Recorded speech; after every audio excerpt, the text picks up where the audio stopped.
میرے عزیز دوستو، السلام علیکم ورحمۃ اللہ تعالی وبرکاتہ۔ امید کرتا ہوں آپ سب خیریت سے ہوں گے۔ دوستو، آج کی ویڈیو ہم بات کرنے والے ہیں نیا لباس یعنی کہ نئے کپڑے پہننے کی دعا۔ چینل پر نئے ہیں تو چینل کو سبسکرائب اور اس ویڈیو کو ایک لائک ضرور کر دیں۔ دوستو، سب سے پہلے ہم یہ جانتے ہیں کہ اللہ کے رسول صلی اللہ علیہ وسلم نے اس دعا کے بارے میں کیا ارشاد فرمایا۔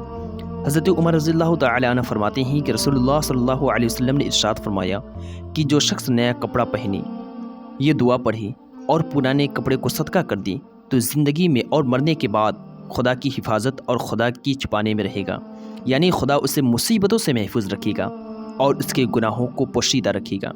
تو آئیے آپ تک ہم وہ دعا پہنچاتے ہیں اور ساتھ ہی میں آپ کو اس کا ترجمہ بھی ضرور بتائیں گے۔